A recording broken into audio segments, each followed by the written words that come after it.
сабак. Саламатсыңарбы балдар? Силер менен кайрадан көрүшүп жатканыма абдан кубанычтамын. Ар дайым талыкпай билим алып, аракет кылуу маданиятыңарды өстүргүлө. Көп окуган көптү билет. Анда эмесе, алипе сабагына даяр болсоңор, сабагыбызды жакшы маанай менен баштайлы. Сабагыбыз көңүлдүү өтсүн. Эле сабак. Балдар, азыр жашынган тамгалар оюнун ойнойлу. Жылдыздын артында кайсы тамгалар жашырылганын тапкылачы? Туура. Ю, Е, В, Йо, Я тамгалары жашырылыптыр. Азаматсыңар, силер таба алдыңар деп ишенем. Балдар, айткылачы, бул жерде кайсы тамга ашык деп ойлойсуңар? Оба, В тамгасы ашык. Е, Йо, Ю, Я булар йоттошкон тамгалар. Азаматсыңар. Балдар, бул эмне? Оба, бул фонтан. Кайталайбыз. Фонтан. Бул форма. Кайталайбыз. Форма.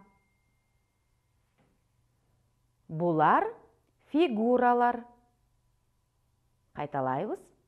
Фигуралар. Бул кыздын аты Фарида. Кайталайбыз. Фарида. Жакшы. Балдар, бул сөздөрдү айтып жатып, эмнени байкадыңар? Оба, бул сөздөрдүн баары Ф тыбышы менен башталды. Анда бүгүнкү биздин өтө турган темабыз Ф тыбышы жана Ф тамгасы. Бүгүн сабакта Ф тыбышы жана Ф тамгасы менен таанышасыңар. Ф тыбышы сөздүн кайсы жеринде айтылганын аныктап, сөздү муунга бөлүп, сүйлөм түзөсүңөр жана текстти окуйсуңар. Келгиле, Ф тыбышын туура угуп, 3 жолу кайталап айталы. Ф, Ф, Ф. Жакшы. Демек, тыбышты биз оозубуз менен айтып, кулагыбыз менен уктук.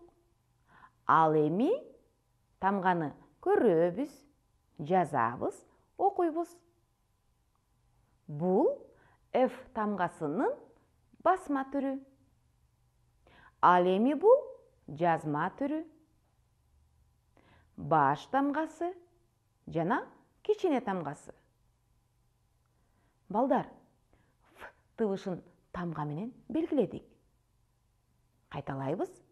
Тыбыш тамга менен белгиленет. Тыбыш тамга менен белгиленет. Келгиле, Ф тыбышын дагы 3 жолу кайталап айтып көрөлү. Ф, Ф, Ф. Балдар, эмнени байкадыңар? Оба, Ф тыбышын айтып жатканда, аба тоскоолдукка учурап, тиштерибиз эриндерибизге тийишип, катуу айтылды. Демек, Ф тыбышы каткалаң үнсүз. Эми балдар, фонтан деген сөзгө талдоо жүргүзүп көрөлү. Силер билесиңер. Талдоо бул сөздө канча тыбыш, канча тамга, канча муун бар экенин аныктайт. Кана баарыбыз чогуу фонтан деп айтып көрөлү. Фонтан. Фонтан. Сөздү айтып жатып, кайсы тыбыштарды уктуңар? Туура. Ф. O, N, T, A, N тыбыштары бар. Анда бул сөздө 6 тыбыш, 6 тамга бар экен. 2 муунга бөлүндү. Биринчи мууну фон, экинчи мууну тан. Ф тыбышы сөздүн башында кездешти. Балдар, бул кофе. Баарыбыз чогуу кайталайбыз. Кофе. Кофе. Балдар, сөздөн кайсы тыбыштарды уктуңар? Туура. К, О, Ф, Э. Демек, бул сөздө канча тыбыш бар экен? Ооба, 4 тыбыш, 4 тамга бар. Муунга бөлүп көргүлөчү. Туура, 2 муунга бөлүндү. Биринчи мууну ко, экинчи мууну ф. Ф тыбышы сөздүн ортосунда кездешти. Демек, балдар, эмнени байкадыңар? Ооба, Ф тыбышы сөздүн башында, ортосунда кездешерин билдиңер. Азыр ушул сөздөрдү катыштырып сүйлөм түзүп көрөлү. Бул сүйлөмдүн белгиси. Сүйлөм 3 сөздөн түзүлдү. Карагыла. Экинчи сөз фонтан. Эми калган сөздү толуктап сүйлөм түзүп көрөлү. Туура, шаарда фонтан бар. Кайталайбыз. Шаарда фонтан бар. Бул сүйлөм 4 сөздөн түзүлдү. Карагыла. Үчүнчү сөз кофе. Эми калган сөздү толуктап сүйлөм түзөлү. Туура, эртең менен кофе ичтим. Кайталайбыз. Эртең менен кофе ичтим. Демек, балдар, сүйлөм баш тамга менен башталды. Сүйлөмдүн аягына чекит коюлду. Сүйлөм сөздөн түзүлдү. Баарыбыз чогуу кайталап айталы. Сүйлөм сөздөн түзүлөт. Баш тамга менен башталат, аягына чекит коюлат. Жакшы. Кезекти муундарга берели. Даяр болсоңор, окуп баштадык. Фа, фо, фу, фы, фи, фе. Жакшы. Эми баарыбыз чогуу сөздөрдү окуйлу. Фирма, ферма, фонтан, футбол. Балдар, сөз кантип пайда болду? Ооба, сөз муундардан түзүлдү. Кайталайбыз. Сөз муундардан түзүлдү. Азыр футбол деген темадагы ырды мен окуп берейин. Силер көңүл буруп, угуп отургула. Футбол. Талаага чык бол. Ойнойбуз футбол. Булчуңдар чыңалсын, машыксын бут кол. Жакшы бул футбол, упайын ут бол. Дарбаза оозунда эң илгир куш бол. Кана, баарыбыз чогуу окуйлу эми. Футбол. Талаага чык бол. Ойнойбуз футбол.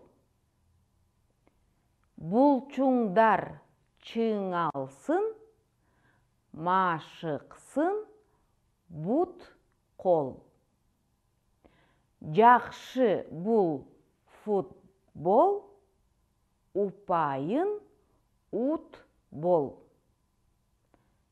Дарбаза озунда ең илгир құш бол. Балдар, келгіле ушуларды жаттоого аракет кылып көрөбүз. Мени менен кошо кайталагыла. Футбол. Талаага чык бол. Ойнойбуз футбол. Булчуңдар чыңалсын, машыксын бут кол. Жакшы бул футбол, упайын ут бол. Дарбаза оозунда эң илгир куш бол. Азаматтар, дагы бир жолу кайталайбыз. Футбол. Талаага чык бол. Ойнойбуз футбол. Булчуңдар чыңалсын, машыксын бут кол. Жакшы бул футбол, упайын ут бол. Дарбаза оозунда эң илгир куш бол. Абдан жакшы. Силер жаттаганга аракет кылдыңар деп ишенем. Буларды ата-энеңе, бир туугандарыңа айтып берсең болот. Азыр балдар, F тамгасын жазуудагы элементке көңүл бургула. Калем сапты оң колго кармайбыз. Жазып жатканда жумушчу сапты колдонобуз. Үстүңкү сызык менен астыңкы сызыкты пайдаланабыз. Алардан ашып кетпейбиз. Анда абада жазып баштайлы.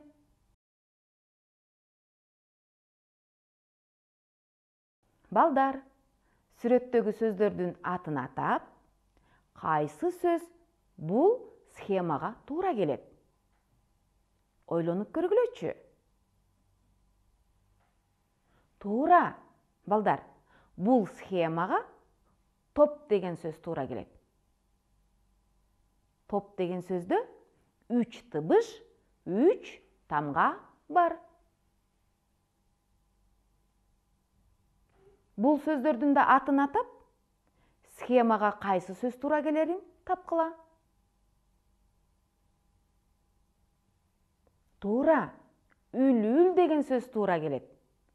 Себеби үлүл деген сөздө 4 тыбыш, 4 тамга бар. Балдар, бул схемага кайсы сөз туура келет? Туура, жүзүм. Анткени жүзүм деген сөздө 5 тыбыш, 5 тамга бар. Балдар, бүгүн сабакта кандай жаңы сөздөрдү билдиңер? Келгиле, сөздөрдүн дубалына көңүл буралы. Бул эмне? Туура, бул фонтан. Бул кофе. Бул фигура. Бул форма. Жакшы. Силер сөздөрдүн аталышын эсиңерге сактап калдыңар деп ишенем.